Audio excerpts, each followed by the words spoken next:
22শে April বিদ্যুৎ জ্বালানি ও খনিজ সম্পদ মন্ত্রী ইকবাল হাসান মাহমুদ সংসদে দাঁড়িয়ে দাবি করেছেন, দেশে জ্বালানি তেলের কোনো প্রকৃত সংকট নেই। তার একদিন পর মানে 23শে এপ্রিল বিদ্যুৎ বিভাগের যুগ্ম সচিব উম্মে রেহানা সংবাদ সম্মেলনে সোজা সাপটাভাবে বলেছেন, বাংলাদেশের জ্বালানি সংকট সহনীয় পর্যায়ের বাইরে চলে গেছে, এতটাই বাইরে যে লোডশেডিং চলতেই থাকবে। একই দিন সংসদে রুমিন ফারহানা অভিযোগ করেছেন, গ্রামে দিনে 14 ঘন্টা লোডশেডিং হচ্ছে। বিদ্যুৎ প্রতিমন্ত্রী সংসদে জানালেন, গ্রাম ছাড়িয়ে লোডশেডিং ঢাকায় আসছে। গত 2 মাসে ইরান যুদ্ধের কারণে বিশ্বব্যাপী জ্বালানি সংকট ছিল অবধারিত, কিন্তু বিএনপি সরকারের মন্ত্রীদের মধ্যে এই সমস্যা নিয়ে ঢাক ঢাক গুড়গুড় ভাব। বাস্তবতা তুলে ধরার চেয়ে বিদ্যুৎ মন্ত্রীর কাছে এই সংকট ছিল অসাধুদের চক্রান্ত। অবশ্য বিদ্যুৎ মন্ত্রীর পক্ষে জ্বালানি সংকটটা বুঝতে পারার কথা নয়, কারণ গণমাধ্যমের খবর হলো বিদ্যুৎ মন্ত্রী আর প্রতিমন্ত্রীর এলাকায় বিদ্যুতের কোনো সমস্যা নেই। অথচ গত বেশ কিছুদিন ধরে তেল, গ্যাস আর কয়লা সংকটের কথা নানা মহল থেকে এবং গণমাধ্যমের খবরে প্রকাশিত হচ্ছিল। জ্বালানি সংকটে বন্ধ হয়ে যাচ্ছে কিছু বিদ্যুৎ উৎপাদন কেন্দ্র, গ্রামে বিদ্যুৎ সোনার হরিণ হয়ে গেছে। একদিকে ডিজেল আর একদিকে বিদ্যুতের অভাবে সেচের মৌসুমে চলছে কৃষকের হাহাকার। তাদের ভরসা এখন বৃষ্টি। এসএসসি পরীক্ষার মৌসুমে কষ্ট বেড়েছে ছাত্রছাত্রীদের। এই বিদ্যুৎ ও জ্বালানি সংকটের প্রত্যক্ষ প্রভাব পড়েছে কৃষিতে, যেখানে সেচের অভাবে মাঠের ফসল পুড়ছে এবং সারের অভাবে বন্ধ হয়ে গেছে সরকারি সার কারখানাগুলো।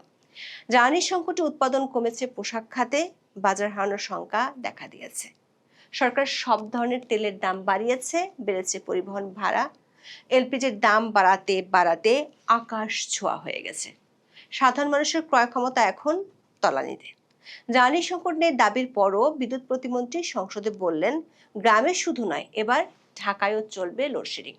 প্রশ্ন হলো, সরকারের মন্ত্রী যে এতদিন সংসদে দাঁড়িয়ে উঁচু গলায় বলে গেলেন দেশে কোনো জ্বালানি সংকট নেই, রাতারাতি সেই জ্বালানি কোথায় হাওয়া হয়ে গেল? যে ইরান যুদ্ধ, বিশেষ করে হরমুজ প্রণালীকে ঘিরে এই সংকটের ভয়াবহতা বাড়ছে, সেই হরমুজ প্রণালী কবে স্বাভাবিক হবে তা কেউ জানে না। আন্তর্জাতিক গণমাধ্যমের খবর হলো, হরমুজ প্রণালীতে ইরান যে মাইনগুলো বসিয়েছে সেগুলো অকেজো করতে লাগবে 6 মাস। প্রশ্ন হলো, সংকটকে এতদিন তুড়ি মেরে উড়িয়ে দেওয়ার যে গল্প শোনানো হয়েছিল, সেটি সামনের দিনে কতটা ভয়ঙ্কর পরিস্থিতির মুখোমুখি করবে বাংলাদেশকে? এই প্রশ্ন উঠছে কারণ জ্বালানি সংকটের জন্য মোবাইল নেটওয়ার্ক বন্ধ হয়ে যাওয়ার আশঙ্কা দেখা দিয়েছে। প্রশ্ন হলো, বিশ্ব পরিস্থিতির কারণে তৈরি হওয়া সংকট মোকাবেলায় সরকারের ব্যবস্থাপনায় কি বড় ধরনের কোনো গলদ আছে? বিস্তারিত জানতে চলুন যাওয়া যাক বিশ্লেষণে।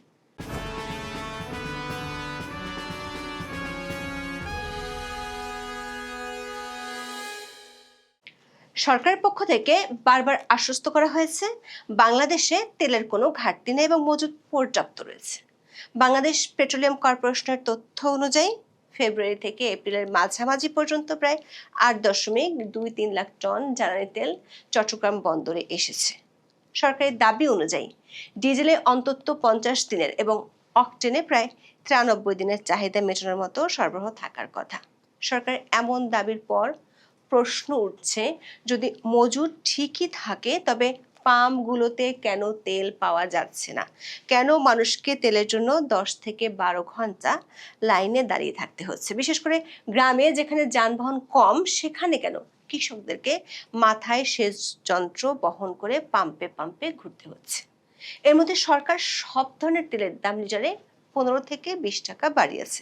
তাতে পরিবহন ভাড়া সহ মানুষের অনেক খরচ বাড়লেও ডিজেল সংকটের কারণে কৃষকের যে হাহাকার, সেটি কি কমেছে? গণমাধ্যমের শিরোনাম বলছে, তেল নেই, নেই বিদ্যুৎ, বাংলার কৃষকদের ভরসা তাই আল্লাহর বৃষ্টি। কিন্তু বড় মৌসুমের এই সময় যতটা সেচ দরকার তা বৃষ্টিতে পূরণ হয় না, তাই কৃষকদের মধ্যে লেগে গেছে হাহাকার। বাংলাদেশে বড় মৌসুম এখন তার চূড়ান্ত পর্যায়ে, যখন প্রতিটি ধানের জমিতে দরকার পর্যাপ্ত পানি এবং সার। কিন্তু ডিজেল ও বিদ্যুৎ সংকটের কারণে সেচ পাম্পগুলো প্রায় অচল হয়ে পড়েছে। দেশের প্রায় 13 লাখ সেচ পাম্পের 15% ডিজেলে চলে, যার জন্য প্রতি বছর 10 লাখ টন ডিজেল দরকার হয়। ডিজেলের দুষ্প্রাপ্যতা এবং দাম লিটারে 20 টাকা বেড়ে যাওয়ায় কৃষকের উৎপাদন খরচ এক লাফে 35 থেকে 40% বেড়ে গেছে। 5 বছর আগে যেখানে প্রতি কেজি বোরো ধানের উৎপাদন খরচ ছিল 16 থেকে 18 টাকা, তা এখন বেড়ে দাঁড়িয়েছে 24 থেকে 28 টাকায়। এর সাথে যোগ হয়েছে সারের তীব্র সংকট। দেশের গ্যাস ভিত্তিক সার কারখানাগুলোর প্রায় সবগুলোই বন্ধ রয়েছে, কারণ সরকার অগ্রাধিকার ভিত্তিতে গ্যাস বিদ্যুৎ কেন্দ্রে পাঠিয়ে দিচ্ছে। বর্তমানে 5টি সার কারখানার মধ্যে 4টি উৎপাদন বন্ধ রাখতে বাধ্য হয়েছে। ফলে ইউরিয়া সারের জন্য বাংলাদেশকে এখন পুরোপুরি আমদানির উপর নির্ভর করতে হচ্ছে, যেখানে বিশ্ব বাজারে সারের দাম ইতিমধ্যেই 20 থেকে 28% বেড়েছে। দর্শক, আপনারা যারা গ্রামে থাকেন তারা জানেন লোডশেডিং গ্রামেই বেশি হচ্ছে। এতটা বেশি যে বিদ্যুৎ থাকে না, আসা যাওয়ার মধ্যেই থাকে। অথচ বিদ্যুতে বাংলাদেশের উৎপাদন সক্ষমতা বেশ ভালো। ভালো হওয়ার পরও কেন এত বিদ্যুৎ সংকট? উত্তরটা সহজ। গ্যাস, কয়লা ও জ্বালানি তেলের ঘাটতির কারণে চাহিদা অনুযায়ী বিদ্যুৎ সরবরাহ করতে পারছে না সরকার।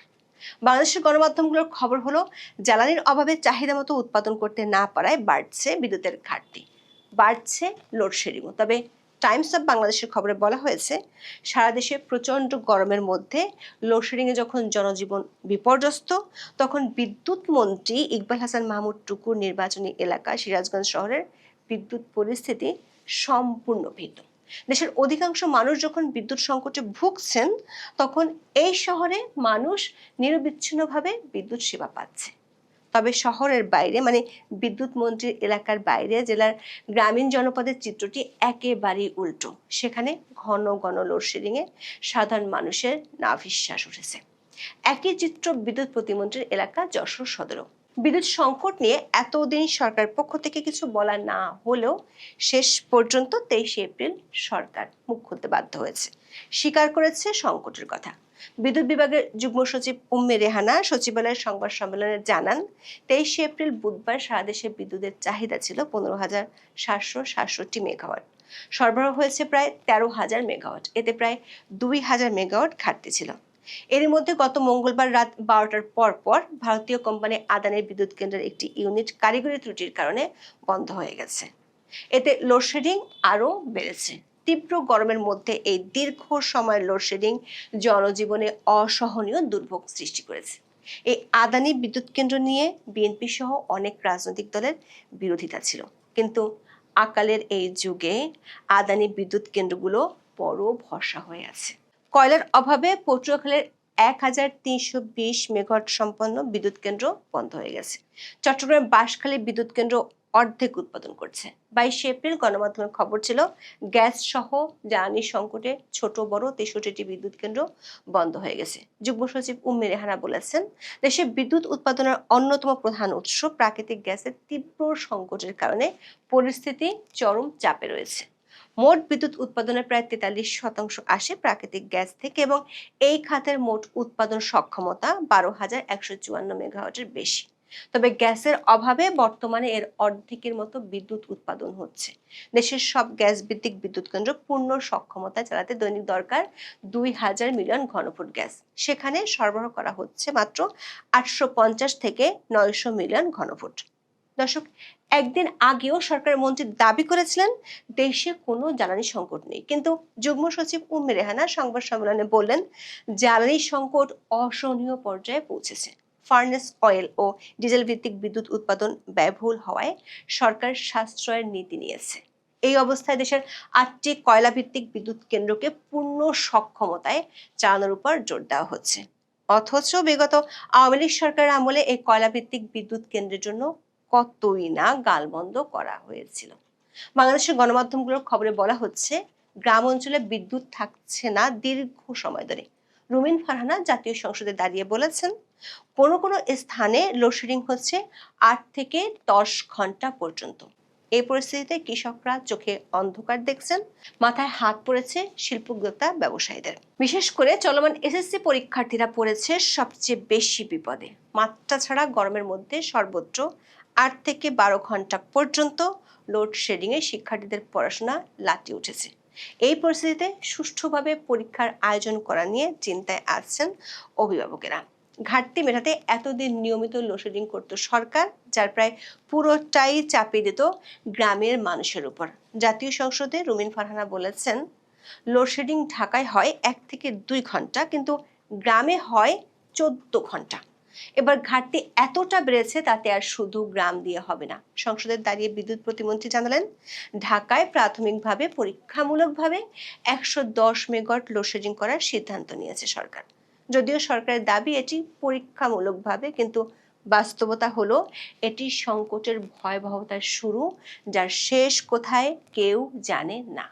ঢাকায় লোডশেডিং করা হবে এমন তথ্য ছাপাওয়ার পর গণমাধ্যমে উঠে আসছে শহুরে লোডশেডিং এর সেই দুঃসহ স্মৃতিগুলো। ডেইলি স্টার এক নিবন্ধে বলা হয়েছে, এখনকার জেনজি কিংবা এর আগের প্রজন্মের কাছে লোডশেডিং এর সেই দিনগুলোর কোনো অস্তিত্ব নেই, কিন্তু যাদের বড় হওয়া বেড়ে ওঠা 90 দশকে তাদের কাছে আছে। বিএনপির গত টার্মের সময় বিদ্যুতের দাবিতে ক্যান্সার থেকে ঢাকার যাত্রাবাড়িতে আন্দোলনের স্মৃতি এখনো অনেকের মনে দগদগে। তেল, গ্যাস আর বিদ্যুতের অভাবে শুধু কৃষক কিংবা শিক্ষার্থীরা নয়, আতঙ্কে পড়েছেন দেশের অর্থনীতির সবচেয়ে বড় খাত পোশাক শিল্পের ব্যবসায়ীরা। একদিন আগে তারা এক সেমিনারে বলেছেন, বিদেশি ক্রেতারা বাংলাদেশের জ্বালানি ও বিদ্যুৎ পরিস্থিতির উপর আস্থা হারিয়ে ফেলছেন। উৎপাদন খরচ গত 15 দিনে 35% বেড়েছে। বিজিএমইএ এর তথ্য মতে তৈরি পোশাক রপ্তানি গত 6 মাসে 2.63% কমে গেছে। বড় বড় বিদেশি ক্রেতারা এখন তাদের অর্ডার ভারত, ভিয়েতনাম এবং শ্রীলঙ্কায় নিয়ে যাচ্ছে, কারণ সেসব দেশে জ্বালানি সরবরাহ অনেক বেশি স্থিতিশীল। ভারতের নুমালীগড় এবং অন্যান্য টেক্সটাইল হাবগুলো এখন বাংলাদেশের বিকল্প হিসেবে দাঁড়িয়ে যাচ্ছে। অনেক ফ্যাক্টরি মালিক বলছেন, জুলাই আগস্টের যে অর্ডারগুলো এখন আসার কথা ছিল তার সিংহভাগই স্থগিত হয়ে গেছে। বিদ্যুৎ ও গ্যাস সংকটের কারণে যদি শিপমেন্ট দেরি হয়, তবে ক্রেতারা এয়ার শিপমেন্ট দাবি করছেন, যার খরচ মেটাতে গিয়ে অনেক ফ্যাক্টরি লোকসানের মুখে পড়ছে।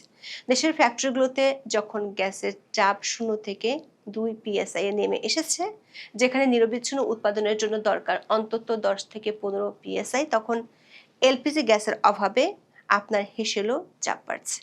এলপিজি গ্যাসের দাম যেভাবে বাড়ছে তাতে সাধারণ মানুষের জন্য 2 বেলা ভাত রান্না করাও কঠিন হয়ে পড়েছে। বাংলাদেশ এনার্জি রেগুলেটরি কমিশন মাত্র 18 দিনের ব্যবধানে 2 দফায় এলপিজির দাম বাড়িয়েছে। বর্তমানে 12 কেজি সিলিন্ডারের দাম 1940 টাকা, যা গত মাসের শুরুতে ছিল 1341 টাকা। অর্থাৎ এক মাসে দাম বেড়েছে প্রায় 600 টাকা। বিজনেস স্ট্যান্ডার্ড প্রশ্ন রেখেছে, এলপিজির দাম বাড়তে বাড়তে কোথায় গিয়ে ঠেকবে? দর্শক, এই দাম আরো কয় দফা বাড়বে তা হয়তো জানা নেই। যেমন জানা নেই সরকার জ্বালানির সংকট নেই বলতে বলতে গ্রামের আর কোথায় লোডশেডিং বাড়াবে। সরকারের পক্ষ থেকে বলা হচ্ছে, ইরান যুদ্ধের কারণে বিশ্বব্যাপী জ্বালানি সংকটের যে পরিস্থিতি তৈরি হয়েছে তাতে সরকারের কি বা করার আছে। খুব দূরের দেশ নয়, দেখে আসি পার্শ্ববর্তী দেশগুলো এই সংকটকে কিভাবে মোকাবেলা করছে। ভারত রাশিয়া থেকে সস্তায় তেল কিনে মজুদ বাড়িয়ে চলেছে, মাঝে মাঝে বাংলাদেশের জন্য ডিজেল পাঠাচ্ছে। শ্রীলঙ্কা কিউআর কোড ভিত্তিক রেশন ব্যবস্থা এবং 4 দিনের কর্মসপ্তাহ চালু করে সামাল দিয়েছে জ্বালানি সংকট। পাকিস্তান জ্বালানির দাম বাড়ালেও কৃষক ও ট্রান্সপোর্টারদের সরাসরি ভর্তুকি দিয়ে দুর্ভোগ কমিয়েছে। দর্শক, এই 3টি দেশ কখনোই অস্বীকার করেনি জ্বালানি সংকট নেই, যেটি করে গেছে বাংলাদেশ। দর্শক, বাংলাদেশের বর্তমান সংকটটি কোনো একটি একক খাতের সমস্যা নয়, বরং এটি একটি চেইন রিয়াকশন। জ্বালানি সংকটের ফলে বিদ্যুৎ যাচ্ছে, বিদ্যুৎ না থাকায় শিল্প ও কৃষি উৎপাদন ব্যাহত হচ্ছে, আর উৎপাদন কমায় রপ্তানি কমছে ও বাজারে জিনিসপত্রের দাম বাড়ছে। এটিকে বলা যেতে পারে একটি দুষ্টু চক্র, যেটি ধীরে ধীরে দেশের অর্থনৈতিক স্থিতিশীলতাকে গ্রাস করে ফেলছে। পোশাক খাতের অর্ডার ভারতে চলে যাওয়া এবং দেশের সারের কারখানাগুলো বন্ধ হয়ে যাওয়ার কারণে প্রশ্ন উঠেছে, বাংলাদেশ কি একটি জাতীয় জরুরি অবস্থার দিকে এগিয়ে যাচ্ছে? এই আশঙ্কা করা হচ্ছে কারণ জ্বালানি সংকট এতটা বাড়ছে যে মোবাইল নেটওয়ার্কও হুমকির মুখে পড়ে যাওয়ার আশঙ্কা দেখা দিয়েছে। যদি দ্রুত জ্বালানি নিরাপত্তা নিশ্চিত করা না যায় এবং রাজনৈতিক গাফিলতি দূর করা না যায়, তবে আগামী মাসগুলোতে দেশটির মানুষ কেবল অন্ধকারই দেখবে না, বরং এক ভয়াবহ সামাজিক ও অর্থনৈতিক অস্থিরতার মুখোমুখি হবে, এমন আশঙ্কার কথা শোনা যাচ্ছে বিশেষজ্ঞদের মুখে। এখন এ পর্যন্ত। সবাই ভালো থাকুন, সুস্থ থাকুন, নিরাপদে থাকুন। দেখা হবে আগামী পর্বে।